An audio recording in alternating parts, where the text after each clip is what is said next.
1581 April 24-നും 1660 September 27-നും ഇടയിൽ ഫ്രാൻസിൽ ജീവിച്ചു മരിച്ച പരസ്നേഹ പ്രവർത്തനങ്ങളുടെ സ്വർഗീയ മധ്യസ്ഥൻ എന്ന് തിരുസഭ ഔദ്യോഗികമായി പ്രഖ്യാപിച്ചിട്ടുള്ള വിശുദ്ധ വിൻസെന്റ് ഡി പോൾ ക്രൈസ്തവ സ്നേഹത്തിന്റെ ഒരു ഇതിഹാസം തന്നെയായിരുന്നു. വിശുദ്ധന്റെ തീവ്രമായ ദൈവസ്നേഹവും കറയറ്റതും വിശ്വവിശാലവുമായ മനുഷ്യസ്നേഹവും എക്കാലവും എല്ലാവർക്കും സ്നേഹപ്രവർത്തനങ്ങളുടെ രംഗത്ത് ഒരാവേശമാണ്. എൻ്റെ ഏറ്റവും എളിയ ഈ സഹോദരനിൽ ഒരുവന് നിങ്ങൾ ഇത് ചെയ്തു കൊടുത്തപ്പോൾ എനിക്ക് തന്നെയാണ് ചെയ്തത് എന്ന യേശുനാഥന്റെ വചനത്തിൽ നിന്ന് ചൈതന്യം ഉൾക്കൊണ്ടുകൊണ്ട് പരസ്നേഹ പ്രവൃത്തികളിലും ആധ്യാത്മിക നവോത്ഥാനത്തിലും ഏർപ്പെട്ടിരിക്കുന്ന ലോകമെമ്പാടും വ്യാപിച്ചു കിടക്കുന്ന Vincentian congregation of the mission, Vincentian sisters, അഗതികളുടെ സഹോദരിമാർ, ഡോട്ടേഴ്സ് ഓഫ് ചാരിറ്റി എന്നീ സന്യാസ സഭകൾ വിശുദ്ധനിൽ നിന്നും ചൈതന്യം സ്വീകരിച്ചിരിക്കുന്ന സഭാ സമൂഹങ്ങളാണ്. കേരളത്തിലെ എല്ലാ രൂപതകളിലും ഭൂരിപക്ഷം ഇടവകകളിലും പ്രവർത്തിക്കുന്ന സെന്റ് വിൻസെന്റ് ഡി പോൾ സഖ്യം എന്ന ജീവകാരുണ്യ സംഘടനയുടെ ചൈതന്യവും വിശുദ്ധ വിൻസെന്റിൽ നിന്നാണ്. വിശുദ്ധ വിൻസെന്റ് ഡി പോളിന്റെ ചൈതന്യം ഉൾക്കൊണ്ട് 1904 കേരളത്തിൽ VC അഥവാ വിൻസെൻഷ്യൻ കോൺഗ്രിഗേഷൻ ആരംഭിച്ചു. സഭയ്ക്ക് ഇന്ന് ഇന്ത്യയിൽ 3 പ്രൊവിൻസുകളുണ്ട്. ഓരോ പ്രൊവിൻസിനും ഇന്ത്യക്കകത്തും പുറത്തുമായി പോട്ട, മുരിങ്ങൂർ പോലുള്ള അനേക ധ്യാന കേന്ദ്രങ്ങൾ, വിവിധ തരം കോളേജുകൾ, സ്കൂളുകൾ, ആധ്യാത്മിക കേന്ദ്രങ്ങൾ, അനാഥശാലകൾ, അഗതി മന്ദിരങ്ങൾ, ആതുര സേവന സ്ഥാപനങ്ങൾ എന്നിവയെല്ലാം ഉണ്ട്.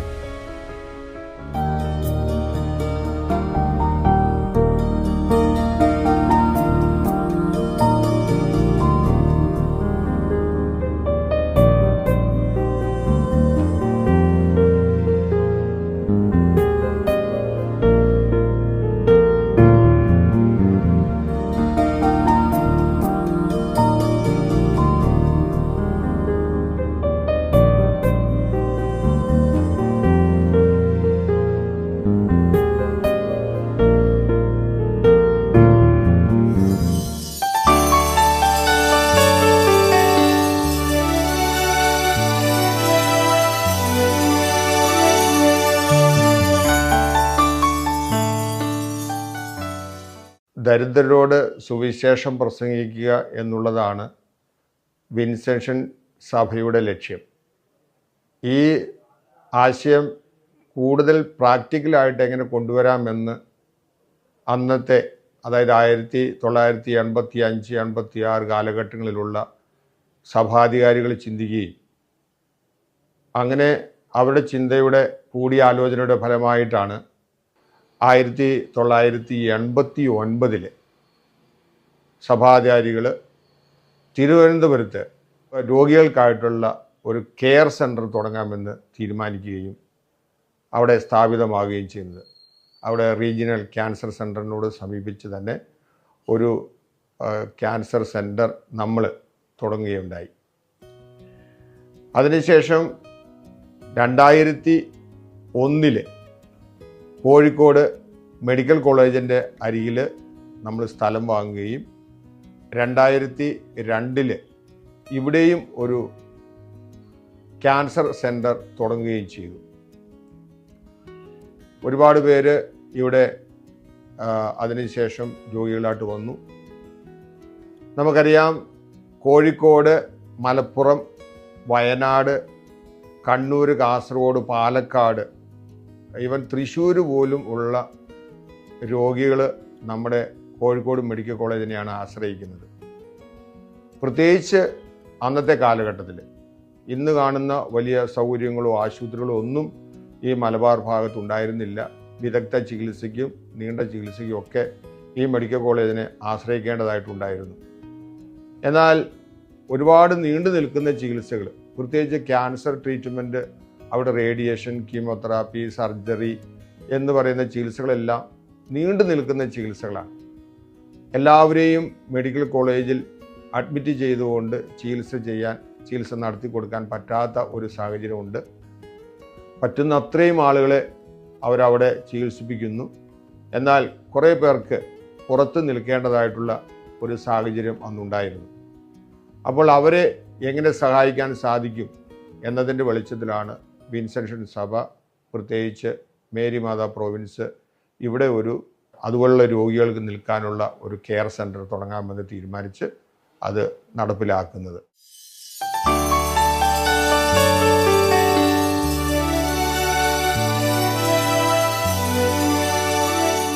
കോഴിക്കോട് മെഡിക്കൽ കോളേജിൻ്റെ PMSSY ബിൽഡിങ്ങിൻ്റെ അത്യാഹിത വിഭാഗത്തിന് എതിർവശത്തായിട്ടാണ് ഡി പോൾ കെയർ സെൻറ്റർ ഉള്ളത്.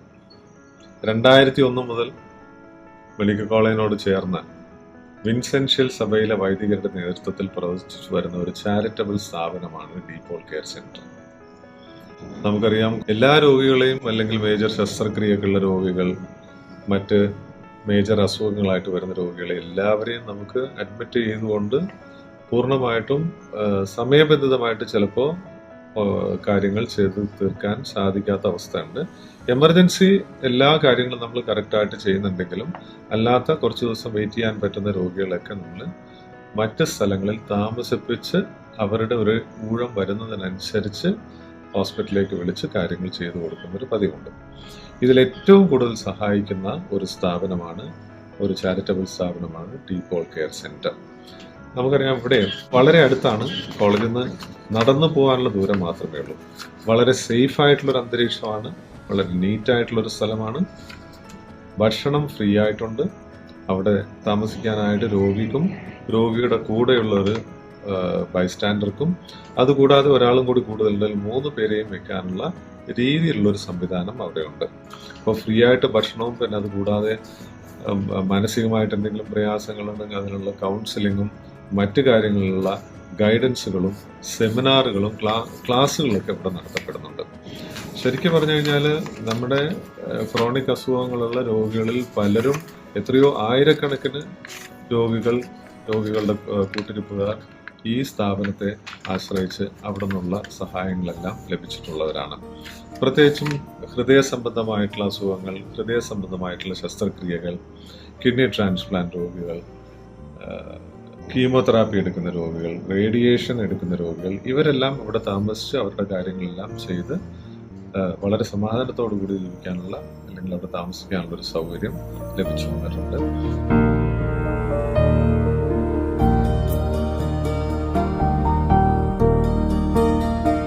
എനിക്ക് 1 വർഷമായി ഇങ്ങനെ കിഡ്നിക്ക് അസുഖമായിട്ട്. ഞങ്ങൾ ജനുവരിയിൽ വന്ന് അഡ്മിറ്റായി, ഡയാലിസിസ് ചെയ്തു. എന്നിട്ട് ഫെബ്രുവരി ഡിസ്ചാർജ് ആയിപ്പോയി. പിന്നെ 5-6 മാസം മരുന്ന് കഴിക്കുന്നുണ്ടായിരുന്നു. പിന്നെ ഞങ്ങൾ സെപ്റ്റംബറിൽ വന്ന് അഡ്മിറ്റായി, 3-4 ദിവസം ഹോസ്പിറ്റലിൽ കിടന്നു, ഡയാലിസിസ് ചെയ്യുന്നുണ്ട്. അത് കഴിഞ്ഞ് ഞങ്ങൾ പിന്നെ ഡി പോൾ കെയർ സെൻറ്ററിൽ അവിടെ റൂമെടുത്ത് 5 മാസം അവിടെയായിരുന്നു. എല്ലാ കാര്യത്തിനും നല്ല സപ്പോർട്ടോടുകൂടെ, ഒരു പേടിയില്ലാതെ മുന്നോട്ട് പോയിക്കാണെന്ന് പറഞ്ഞ് അച്ഛന്മാർ നല്ല സപ്പോർട്ടായിരുന്നു. അതുപോലെ അവിടുത്തെ സ്റ്റാഫുകളും എല്ലാ കാര്യത്തിലും ഞങ്ങൾക്ക് നല്ല സപ്പോർട്ടായിരുന്നു. ഞങ്ങൾ അവിടെ നിന്നാണ് എന്നും ഡയാലിസിസിന് പോയിക്കൊണ്ടിരുന്നത്. അമ്മയാണ് എനിക്ക് കിഡ്നി ദാനം ചെയ്തത്. അമ്മയാണ് ഡോണറ്. ഇപ്പോൾ എനിക്ക് ഒരു കുഴപ്പമില്ല. ഞാൻ ഇപ്പോൾ സർജറി കഴിഞ്ഞിട്ട് 1 മാസമായി. ഒരു കുഴപ്പമില്ലാതെ ഞാൻ ഇങ്ങനെ മുന്നോട്ട് പോകുന്നു. പ്രത്യേകിച്ച് നമ്മുടെ ഡി പോളിലെ ജോണസൺ, അവിടുത്തെ ഡയറക്ടർ, രോഗാവസ്ഥയിലുള്ള എല്ലാവർക്കും വൈദ്യൻ്റെ ശുശ്രൂഷയും മറ്റു കാര്യങ്ങളും ചികിത്സാ രീതികൾ അച്ഛൻ പറഞ്ഞു കൊടുക്കുന്നു. അതുപോലെ ചെയ്യുന്നു. ഹാർട്ട് പേഷ്യൻ്റായിട്ട് വരുന്നവരെ വളരെ നല്ല രീതിയിൽ പരിചരിക്കുന്നു. ഒരാഴ്ച കൊണ്ട് അവരെ ഡിസ്ചാർജ് ചെയ്ത് വീട്ടിലേക്ക് വിടുന്നു. ഹോസ്പിറ്റലിൽ കിടക്കുകയാണെങ്കിൽ നമ്മൾ 1 മാസം കിടക്കേണ്ടത് അച്ഛൻ്റെ ശിക്ഷണത്തിൽ അവിടെ താമസിക്കുന്നവരെ 10 ദിവസം കൊണ്ട് 8 ദിവസം കൊണ്ടും തിരിച്ച് വീടുകളിലേക്ക് പോകുന്നു. ഞങ്ങൾ കണ്ടുകൊണ്ടിരിക്കുകയാണ്. ഞങ്ങൾ ഏതാണ്ട് 7 മാസത്തോളം വിൻസെൻ്റ് ഡി പോളിൻ്റെ ആ സ്ഥാപനത്തിൽ ഞങ്ങൾ താമസിക്കുകയും അതിനുശേഷമാണ് ഞങ്ങൾക്ക് സർജറിയായി. ഞങ്ങൾ ഫെബ്രുവരി 19-ാം തീയതിയാണ് ഞങ്ങൾക്ക് സർജറി കിട്ടിയത്. ഫെബ്രുവരി 19-ന് സർജറി നടത്തി. ഒരു 15 ദിവസം ഹോസ്പിറ്റലിൽ കിടന്നതിന് ശേഷം 2 പേരെയും ഡിസ്ചാർജായി ഞങ്ങളുടെ തൊട്ടടുത്ത ഒരു കെട്ടിടം വാടകയ്ക്ക് എടുത്ത് അങ്ങോട്ടേക്ക് താമസം മാറ്റി. ആഴ്ചയ്ക്ക് 1 പ്രാവശ്യം വെച്ച് ഡോക്ടറെയും അതുപോലെ ചികിത്സയും നടത്തേണ്ടതുകൊണ്ട് ഞങ്ങൾക്ക് ദൂരേക്ക് എങ്ങോട്ടും പോകാൻ പാടില്ല. വയനാട്ടിലേക്ക് ഞങ്ങൾ പോകണമെങ്കിൽ ഞങ്ങൾക്ക് ഏതാണ്ട് 150 കിലോമീറ്ററോളം ദൂരമുള്ളതും യാത്ര പറ്റുകയില്ലാത്തതുകൊണ്ട് ഞങ്ങൾ ഇവിടെ തന്നെ താമസിച്ച് ചികിത്സ നടത്തിക്കൊണ്ടിരിക്കുകയാണ്. ഡീപ്പോളിൽ ഞങ്ങൾ വന്നിട്ട് 5-6 മാസം അവിടെ നിന്നെങ്കിലും ഒരു ഭക്ഷണത്തിന് പോലും ഒരു വിഷമമില്ലാതെ നമ്മൾ കടയിൽ പോയി ഒരു ഭക്ഷണം കഴിക്കുവാണെങ്കിൽ ഒരു ദിവസം നമുക്ക് എത്രയായാലും ഒരു 500 രൂപ എങ്കിലും വേണ്ടി വരും. 3 പേർക്ക് 150 രൂപ നമ്മളൊരു വാടക കൊടുത്താണെങ്കിലും നല്ല സൂപ്പറായ നല്ല റൂമുകളും നല്ല സ്നേഹവും ഉള്ളത്. ഒരു രോഗികൾ ചെന്നിട്ടുണ്ടെങ്കിൽ അച്ഛനാണ് പകുതി ശുശ്രൂഷ അവർക്ക് വേണ്ടി ചെയ്ത് നമ്മളെല്ലാ കാര്യവും നല്ല ഇതായിട്ട് നമ്മുടെ അവിടെയുള്ള സ്റ്റാഫുമാരും അച്ഛന്മാരും ആണെങ്കിലും എല്ലാം നല്ല ഇതായിട്ടാണ് ഡീപ്പോൾ പോകുന്നത്. നമ്മളോടെല്ലാം എല്ലാവരോടും എല്ലാ രോഗികളുടെയും ഹാർട്ടിൻ്റെ പ്രശ്നമുള്ളവരൊക്കെ വന്നാൽ അച്ഛനാണ് പകുതി അച്ഛന്മാർ ചെന്ന് അവരെ ശുശ്രൂഷിക്കുന്ന കാണുമ്പോൾ നമുക്ക് പകുതി അസുഖങ്ങൾ മാറി നല്ലൊരു ഇതാണ് അച്ഛൻ ചെയ്യുന്നത്. ഇവിടെ പ്രധാനമായിട്ടും ക്യാൻസറിന് ചികിത്സിക്കുന്ന പ്രത്യേകിച്ച് കീമോതെറാപ്പി, റേഡിയേഷൻ, സർജറി, പിന്നെ അതിൻ്റെ വിവിധമായ ടെസ്റ്റുകൾ ഒക്കെ ചെയ്യുന്ന രോഗികളാണ് ഏറ്റവും കൂടുതലായിട്ട് ഉള്ളത്. അതിനുശേഷം പിന്നീട് സാവധാനം ഹൃദയത്തിൻ്റെ ചികിത്സയുമായിട്ട് ബന്ധപ്പെട്ട് വരുന്ന രോഗികൾ ഇവിടെ അഡ്മിറ്റ് ചെയ്യാൻ തുടങ്ങി. പ്രത്യേകിച്ച് ഹൃദയത്തിൻ്റെ ബൈപ്പാസ് സർജറി, ഹൃദയത്തിൻ്റെ വാൽവിൻ്റെ സർജറി, അതുപോലെ ട്യൂമർ സർജറി, അങ്ങനെ ഹൃദയവുമായിട്ട് ബന്ധപ്പെട്ട പല സർജറികളും ചികിത്സകളും ചെയ്യുന്ന രോഗികൾക്ക് നമ്മളിവിടെ അക്കോമഡേഷൻ കൊടുത്തു വരുന്നു. ഇപ്പോൾ നമ്മുടെ മെഡിക്കൽ കോളേജിൽ ഈ ചികിത്സകൾ അല്ലെങ്കിൽ ഹൃദയത്തിൻ്റെയൊക്കെ ഓപ്പറേഷൻ കഴിയുന്ന രോഗികൾ ICUവിൽ നിന്ന് അവരെ എല്ലാവരെയുമല്ല, വീട്ടിലേക്ക് വിടാൻ പറ്റുന്നവരെ അവിടുന്ന് ആശുപത്രിയിൽ തന്നെ അവർ വീട്ടിലേക്ക് വിടുന്നു. ഇനി ഒബ്സർവേഷനിൽ നിൽക്കേണ്ടവരും ആയിട്ടുള്ള ആളുകളെ അവരിങ്ങോട്ട് റെഫർ ചെയ്യുകയും അവരിവിടെ വന്ന് നിൽക്കുകയും നമ്മൾ അവരെ സഹായിക്കുകയും ചെയ്ത് പിന്നീട് സാവധാനം അവരെ ഡിസ്ചാർജ് ചെയ്ത് വീട്ടിലേക്ക് വിടുന്നു. പിന്നീട് നമ്മുടെ കിഡ്നിയുടെ ട്രാൻസ്പ്ലാന്റേഷനുമായിട്ട് ബന്ധപ്പെട്ട രോഗികളാണുള്ളത്. അപ്പോൾ അവർ 6, 7, 8 മാസങ്ങൾ കൊണ്ടാണ് കിഡ്നിയുടെ ട്രാൻസ്പ്ലാന്റേഷൻ ചെയ്യാനുള്ള അവരുടെ ടെസ്റ്റുകൾ, അവരുടെ ഡയാലിസിസുകൾ ഒക്കെ നടത്തി തീർക്കുക. അപ്പോൾ ഈ 6, 7, 8 മാസത്തോളം അവരിവിടെ നിൽക്കുകയും ഈ പറഞ്ഞതുപോലെ അവരുടെ ടെസ്റ്റുകളെല്ലാം കൃത്യമായി നടത്തുകയും അതിനിടയിൽ അവരുടെ ഡയാലിസിസ് നടത്തിക്കൊണ്ടു പോവുകയും ചെയ്യുന്നു. അങ്ങനെ കിഡ്നി ട്രാൻസ്പ്ലാന്റേഷൻ നടത്തുന്നത് വരെ അവരെ ഇവിടെ താമസിപ്പിക്കുന്നു. ഇങ്ങനെ പ്രധാനപ്പെട്ട 3 വകുപ്പിലുള്ള രോഗികളാണ് നമുക്കിവിടെ ഉള്ളത്. അതിൻ്റെ പുറമെ പിന്നെ ന്യൂറോ സർജറി കഴിയുന്നവർ അല്ലെങ്കിൽ ന്യൂറോയുടെ ചികിത്സകൾ ചെയ്യുന്നവരുണ്ട്. ചെസ്റ്റുമായിട്ട് ബന്ധപ്പെട്ട രോഗികൾ ഇവിടെ വരാറുണ്ട്. പിന്നെ ഡോക്ടർമാർ ഒക്കെ പറയുന്ന മറ്റ് ചില നമ്മുടെ സൗകര്യമനുസരിച്ച് എപ്പോഴും റൂമുകൾ ഇവിടെ ഫുള്ളാണ്. അപ്പോൾ റൂമുകൾ അവൈലബിൾ ആകുന്നതനുസരിച്ച് മറ്റുള്ള രോഗികൾക്ക് നമ്മൾ അക്കോമഡേഷൻ കൊടുക്കാറുണ്ട്. എല്ലാവരും ജാതി മത ഭേദമന്യേ എല്ലാവർക്കും ഇവിടെ വരാവുന്നതാണ്. എല്ലാവരും ഇവിടെ വരുന്നുമുണ്ട്. എൻ്റെ പേര് പ്രദീപ്, ഇതെൻ്റെ ഭാര്യ ജിഷ. ഞങ്ങൾ മലപ്പുറം ജില്ലയിൽ തിരൂരിൽ നിന്ന് വരുന്നു. ഞങ്ങൾ കിഡ്നി ട്രാൻസ്പ്ലാന്റിനായിട്ട് വന്നതാണ്. മെഡിക്കൽ കോളേജിലായിരുന്നു. 10-15 ദിവസം അവിടെ അഡ്മിറ്റായിരുന്നു. അതിനുശേഷം കിഡ്നി മാറ്റി വെക്കണമെന്ന് പറഞ്ഞപ്പോൾ, ഡയാലിസിസും വേണമെന്ന് പറഞ്ഞപ്പോൾ നമുക്ക് നിൽക്കാൻ വേണ്ടിയിട്ട് ഒരു സൗകര്യം ഒരുക്കി തന്നത് ഡീപ്പോൾ കെയർ സെൻ്ററാണ്. അവിടെയുള്ള അച്ഛന്മാരും ടീച്ചറും എല്ലാവരും നല്ല കെയറിങ് ആയിരുന്നു. അവിടെ ഒരു കുടുംബം പോലായിരുന്നു. ഞങ്ങൾ സർജറിക്ക് വന്നതാന്ന് തന്നെ ഞങ്ങൾക്ക് അവിടെ ചെന്നിട്ട് ഭയങ്കര ഒരു മനസ്സിന് ഒരു സന്തോഷമായിരുന്നു. ഒരു ടെൻഷനൊന്നും ഉണ്ടായിരുന്നില്ല. ടെൻഷനൊന്നും ഇല്ലാതെ നല്ലൊരു കുടുംബം പോലായിരുന്നു അവിടെ. ഡീപ്പോൾ കെയർ സെൻ്ററിലെ പ്രവർത്തനം വളരെ ചിട്ടയായിട്ടാണ് നടക്കുന്നത്. അതുകൊണ്ട് അവിടെ വൃത്തിയും എല്ലാം നല്ല രീതിയിൽ നടക്കുന്നുണ്ട്. അച്ഛൻ്റെ നിയന്ത്രണത്തിൽ ഇങ്ങനെ പോവുകയാണെങ്കിൽ നല്ല രീതിയിൽ മുന്നോട്ട് പോവും. പിന്നെ അവിടുത്തെ ഭക്ഷണ രീതി എല്ലാവർക്കും പറ്റിയ ഭക്ഷണ രീതിയാണ്. ഇവിടെ ശസ്ത്രക്രിയയ്ക്ക് വിധേയരാകുന്ന രോഗികൾ ഡിസ്ചാർജിന് ശേഷം പലപ്പോഴും തുടർ ചികിത്സയ്ക്കും തുടർ പരിചരണത്തിനുമായിട്ട് കോളേജിലെ സന്ദർശിക്കേണ്ടതുണ്ട്. ദൂരെ നിന്ന് വരുന്ന രോഗികൾക്കും വീട്ടിൽ പരിചരണം നൽകാൻ ബുദ്ധിമുട്ടുള്ളവർക്കും ഇത് ഒരു പ്രയാസമാകാറുണ്ട്. അങ്ങനെയുള്ള രോഗികൾക്ക് ശരണമേകുന്ന അനേകം സ്ഥാപനങ്ങൾ മെഡിക്കൽ കോളേജ് പരിസരത്ത് പ്രവർത്തിച്ചു വരുന്നു. ഇവയിൽ മുൻപന്തിയിൽ നിൽക്കുന്നതാണ് ഫാദർ ജോണിന്റെ നേതൃത്വത്തിൽ പ്രവർത്തിച്ചു വരുന്ന ഡി പോൾ കെയർ സെന്റർ. ഇവിടെ രോഗികൾക്ക് സൗജന്യ താമസ സൗകര്യവും ഭക്ഷണത്തിനും പുറമെ വൈദ്യസഹായവും ലഭിക്കുന്നു എന്നുള്ളത് ഒരു പ്രത്യേകതയാണ്. അതുകൊണ്ട് തന്നെ ശസ്ത്രക്രിയയ്ക്ക് ശേഷം രോഗികളും കൂട്ടിരിപ്പുകാരും ഇങ്ങനെ ഒരു താമസ സൗകര്യം ആവശ്യപ്പെടുന്നു. വളരെ ആത്മവിശ്വാസത്തോടു കൂടി ഞാൻ നിർദ്ദേശിക്കുന്ന പേരാണ് ഡി പോൾ സെന്റർ. ഞാൻ ഓർക്കുകയാണ്, പണ്ടൊരിക്കൽ ഡിസ്ചാർജ് ചെയ്ത ഒരു രോഗി ഡി പോൾ സെന്ററിൽ കഴിയവേ ഫാദർ ജോണിന് ആ രോഗിയുടെ ആരോഗ്യത്തിൽ അത്ര തൃപ്തികരമല്ലെന്ന് തോന്നുകയും എന്നെ രാത്രി വിളിക്കുകയും ഉടനെ ഞാൻ ചെന്ന് പരിശോധിക്കുകയും അങ്ങനെ ആ രോഗിക്ക് കൃത്യമായ സമയത്ത് ചികിത്സ നൽകി രോഗിയെ രക്ഷിക്കുകയും ചെയ്യുന്നത് ഈ അവസരത്തിൽ വളരെ കൃതാർത്ഥതയോട് ഞാൻ ഓർക്കുന്നു. ഡി പോൾ സെന്ററിന് എല്ലാ ഭാവുകങ്ങളും നേരുന്നതിനോടൊപ്പം ഈ സെന്റർ സഹയോഗികളുടെയും നാട്ടുകാരുടെയും ഡോക്ടർമാരുടെയും ജോണച്ചന്റെയും പരിശ്രമത്തോടുകൂടി ഇനിയും ഉയരങ്ങളിൽ വളരട്ടെ എന്ന് ആശംസിക്കുന്നു.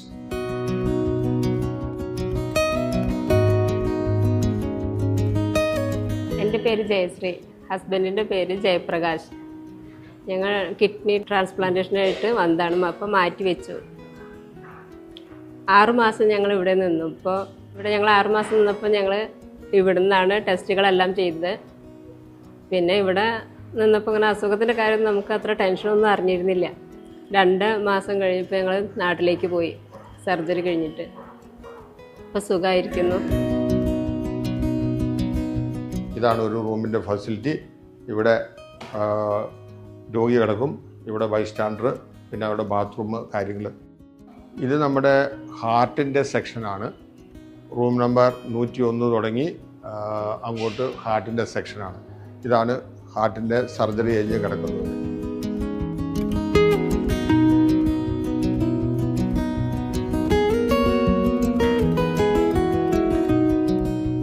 എല്ലാ ഫ്ലോറുകളും ഒരുപോലെ തന്നെയാണ്. എല്ലാ ഫ്ലോറിലും ഏതാണ്ട് 20 റൂം വെച്ചുണ്ട്. എല്ലാ റൂമുകളും ഒരേപോലെ തന്നെയാണ്. പിന്നെ അതിനകത്ത് ഹാർട്ടിൻ്റെ സെക്ഷൻ, ക്യാൻസറിൻ്റെ സെക്ഷൻ, കിഡ്നി സെക്ഷൻ എന്നുണ്ടെന്ന് മാത്രമേ ഉള്ളൂ. ഇതെല്ലാം നമ്മളിപ്പോൾ കാണുന്നതെല്ലാം കാർഡിയോളജി സെക്ഷനാണ്. സർജറി ചെയ്ത് കിടക്കുന്നു. പിന്നെ അത്യാവശ്യ ഘട്ടങ്ങളിൽ ക്യാൻസറിൻ്റെ സർജറി കഴിഞ്ഞവരും, കാരണം അവർ പുറത്തേക്ക് പോകുന്നൊന്നുമില്ല, അവർ റൂമിൻ്റെ ഉള്ളിൽ തന്നെയാണ് നിൽക്കുക. അവരുടെ ഫുഡൊക്കെ മുറിയിൽ തന്നെ കൊടുക്കും. ബാക്കിയുള്ളവരെല്ലാവരും താഴെ ഊട്ടുമുറി പോയിരുന്ന് ഭക്ഷണം കഴിക്കും. അപ്പോൾ സർജറി കഴിഞ്ഞിട്ടുള്ള മറ്റുള്ളവരോടെ ചിലപ്പോൾ ഇപ്പോൾ എന്തെങ്കിലും ന്യൂറോയുടെ സർജറിയോ ക്യാൻസറിൻ്റെ സർജറി ഉണ്ടെങ്കിലും സർജറി സെക്ഷനിലേക്ക് അവരെ കൊണ്ടുവരും. ബാക്കി നോർമലായിട്ടുള്ളവർ താഴെ റേഡിയേഷനും കീമോതെറാപ്പിയും ഒക്കെ ചെയ്യുന്നവർ താഴത്തെ സെക്ഷനിലേക്ക്. ഇത് പ്രൊസീജിയർ റൂം എന്ന് പറയും. നമ്മുടെ അത്യാവശ്യം ഇപ്പോൾ സർജറി കഴിഞ്ഞ് വരുന്നവരുടെ സ്റ്റിച്ച് വെട്ടുന്നത് ഇവിടെ വെച്ചാണ്. അതുപോലെ തന്നെ എന്തെങ്കിലും മുറിവുകളോ കാര്യങ്ങളോ ഒക്കെ ഉണ്ടെങ്കിൽ ഡ്രസ്സിങ് പരിപാടികൾ ഇവിടെയാണ് നടത്തുന്നത്. പിന്നെ ഇവിടെ മിക്കവാറും എല്ലാവരുടെയും തന്നെ ബ്ലഡ് പരിശോധിക്കാനുണ്ടാവും. അപ്പോൾ ബ്ലഡ് ഇവിടുന്ന് സാമ്പിൾസ് നമ്മൾ കളക്ട് ചെയ്യും, എന്നിട്ട് ഹോസ്പിറ്റലിലേക്ക് ലാബിലേക്ക് കൊടുത്തു വിടും. അതൊക്കെ ചെയ്യുന്ന സ്ഥലം ഇതാണ്. പിന്നെ ചിലപ്പോൾ BP പ്രശ്നങ്ങളൊക്കെ വരും, ഷുഗർ ടെസ്റ്റ്, BP കാര്യങ്ങളെല്ലാം ചെയ്യുന്നത് ഇതാണ് ആ റൂം. അപ്പോൾ രോഗികൾ ഇവിടെ കൊണ്ട് നിർത്തും. അതിനുശേഷം നമ്മൾ അതിൻ്റെ കാര്യങ്ങളൊക്കെ ഇവിടെ ചെയ്യും. അപ്പോൾ അത്യാവശ്യ കാര്യങ്ങളെല്ലാം നമ്മളിവിടെ തന്നെ ചെയ്യും.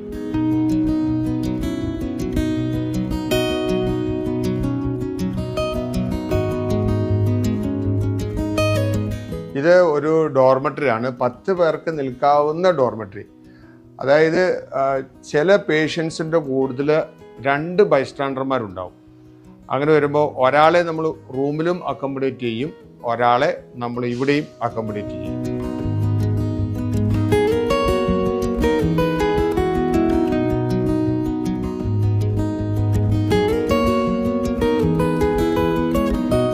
ഇതാണ് നമ്മുടെ ഈ കെട്ടിടത്തിൻ്റെ ഗ്രൗണ്ട് ഫ്ലോർ. ഗ്രൗണ്ട് ഫ്ലോർ മെയിനായിട്ട് ഉദ്ദേശിക്കുന്നത് ക്യാൻസർ രോഗികൾക്ക് വേണ്ടിയിട്ടാണ്. അപ്പം ഇത് ഒരു ഫ്ലോറ് മണ്ണിനടിയിൽ തന്നെയാണ് ഉള്ളത്. അതിൻ്റെ ഒരു പ്രധാന ലക്ഷ്യം തന്നെ ഈ ക്യാൻസർ രോഗികൾക്ക് ഭയങ്കര ചൂടും വിഷമവുമാണ്. അപ്പോൾ ഏറ്റവും തണുപ്പ് അവർക്ക് വളരെ പ്രധാനപ്പെട്ടൊരു കാര്യമാണ്. അപ്പോൾ ഇപ്പോൾ എത്ര വേനൽക്കാലം വന്നു കഴിഞ്ഞാലും ഫാൻ ഇടാതെ തന്നെ അവർക്ക് ഈ ഫ്ലോറിൽ നല്ല തണുപ്പായിരിക്കും. അതുകൊണ്ട് നല്ല തണുത്തൊരു അന്തരീക്ഷം ഉണ്ടാകാൻ വേണ്ടി ഈ ഒരു സെക്ഷൻ ക്യാൻസർ രോഗികൾക്ക് വേണ്ടി കൊടുത്തിരിക്കുകയാണ്. എല്ലാ റൂമുകളും ഫുള്ളാണ്. ഇത് ഈ സെക്ഷൻ അങ്ങോട്ടും ഈ സെക്ഷൻ അങ്ങോട്ടും മുഴുവൻ ക്യാൻസർ രോഗികൾക്കാണ്. പിന്നെ വേറൊരു അഡ്വാൻറ്റേജ് ഇതിനകത്തുള്ളത്, ഇവർക്കധികം നടന്നു പോകേണ്ട ആവശ്യമില്ല. ഊട്ടുമുറിയിലേക്കും ഒക്കെ പോകാനായിട്ട് ഇവർക്ക് ഇവിടുന്ന് നേരെ അങ്ങ് നടന്നു പോയാൽ മതി. അപ്പോൾ നടക്കാനും മറ്റു കാര്യങ്ങൾക്കും ബുദ്ധിമുട്ട് ഉള്ളവർക്ക് ഭക്ഷണം കഴിക്കാനായിട്ട് ഊട്ടുമുറി പോകാനും അതുപോലെ പുറത്തേക്ക് പോകാനും ഇവിടുന്ന് തന്നെ ജസ്റ്റ് പുറത്തേക്ക് 2 സ്റ്റെപ്പ് വെച്ച് കഴിഞ്ഞാൽ അവർക്ക് പുറത്തേക്ക് പോകാനുള്ള സംവിധാനമുണ്ട്. അങ്ങനെ ക്യാൻസർ രോഗികൾക്ക് വേണ്ടിയുള്ള സെക്ഷനാണിത്.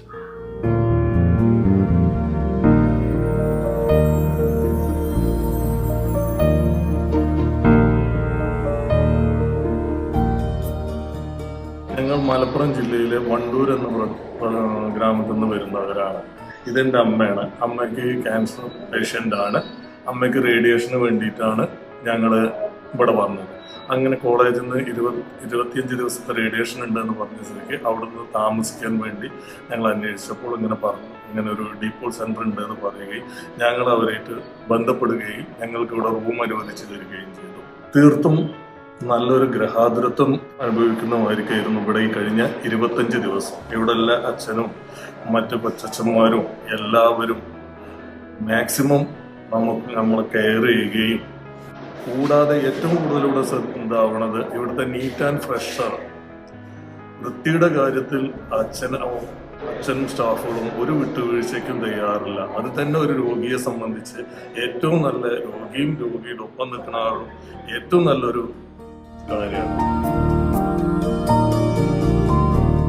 നമ്മളിവിടെ ഉദ്ദേശിക്കുന്നത് ഒരു രോഗികൾക്ക് ഒരു താമസ സൗകര്യം കൊടുക്കുക എന്നുള്ളത് മാത്രമല്ല, അവരുടെ സമഗ്രമായ ഒരു ശ്രദ്ധ നമ്മൾ കൊടുക്കുന്നുണ്ട്.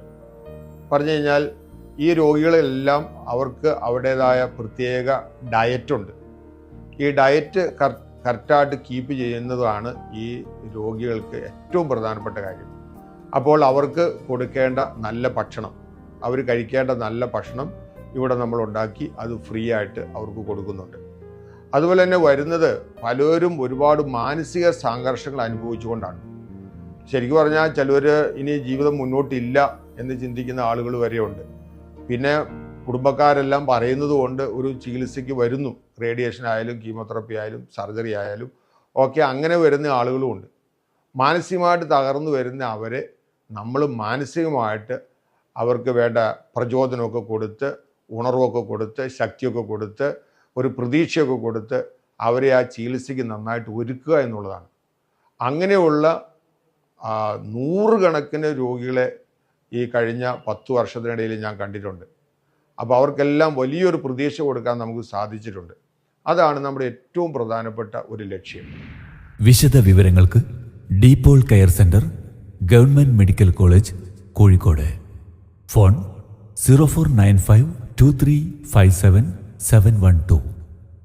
മൊബൈൽ 9207051531 7510901024 9496651531. ജൂൺ 14 ജർമ്മനിയിലെ ഓൾഡെ എന്ന ഗ്രാമത്തിൽ പിതാവ് ബെർണാഡ് മോണിങ്മാനും മാതാവ് പൗളയ്ക്കും കൂടി 6 മക്കളിൽ 3ാമത്തെ മകളായി ജനിച്ച് 1924 ജൂൺ 18 ഓൾഡെ ഗ്രാമത്തിൽ സെൻറ്റ് ജോൺ ദി ബാപ്റ്റിസ്റ്റ് ദേവാലയത്തിൽ പൗള കാതറിൻ എന്ന സ്നാനമേറ്റു. ചെറുപ്പത്തിൽ തന്നെ യേശുവിനോടുള്ള സ്നേഹത്തെ പ്രതി ശുദ്ധീകരണ സ്ഥലത്തെ ആത്മാക്കൾക്കു വേണ്ടി ചെറിയ ത്യാഗങ്ങൾ അർപ്പിക്കുവാനും ജീവിതത്തിലെ അസൗകര്യങ്ങൾ സഹിക്കുവാനും അമ്മ അവരെ പഠിപ്പിച്ചു. ബാല്യത്തിൽ തന്നെ കഷ്ടപ്പെടുന്നവരിലും ദുരിതമനുഭവിക്കുന്നവരിലും പ്രത്യേക ശ്രദ്ധയും സഹതാപവും ഉണ്ടായിരുന്നു. 10ാമത്തെ വയസ്സിൽ ആദ്യ കുർബാന സ്വീകരിച്ച പൗള കാതറിൻ 11ാമത്തെ വയസ്സിൽ സ്ഥൈര്യലേപനവും സ്വീകരിച്ചു. തുടർന്ന് യുവത്വത്തിൽ തന്നെ ഉർസുലിൻ സഭയിൽ ചേർന്ന് ഒരു സന്യാസിനി ആകുവാനും യഥാർത്ഥത്തിൽ തൻ്റെ ദൈവവിളി തിരിച്ചറിഞ്ഞ് നാടും വീടും ഉപേക്ഷിച്ച് കേരള കരയിലെ കണ്ണൂർ രൂപതയിലെ തളിപ്പറമ്പ് ദേശത്ത് വന്നു. തൻ്റെ മനസ്സിൽ ഉദിച്ച പട്ടുവം പാറയും കള്ളിമുൾ ചെടികളും നിറഞ്ഞ പ്രദേശം തിരഞ്ഞെടുത്തുകൊണ്ട് ദീനസേവന സഭയ്ക്ക് രൂപം നൽകുകയും മദർ പേത്രയുടെ ജീവിതശൈലിയും പ്രാർത്ഥനാ ചൈതന്യവും രോഗികളിലും പാർശ്വവൽക്കരിക്കപ്പെട്ടവരിലും ക്ഷയരോഗികളിലും കുഷ്ഠരോഗികളിലും യേശുവിൻ്റെ തിരുമുഖം ദർശിച്ചുകൊണ്ട് തൻ്റെ ദൗത്യം തിരിച്ചറിഞ്ഞുകൊണ്ട് കഠിന പ്രയത്നത്തിലും നിരന്തരമായ പ്രാർത്ഥനയിലും യേശുവിനെ പോലെ സ്വയം ശൂന്യവൽക്കരിച്ചുകൊണ്ട് ദൈവദാസി മദർ പേത്ര ലോകമെമ്പാടും വ്യാപിച്ചു കിടക്കുന്ന ദീനസേവന സഭാ സന്യാസിനികളിലൂടെ ഇന്നും ജീവിക്കുന്നു.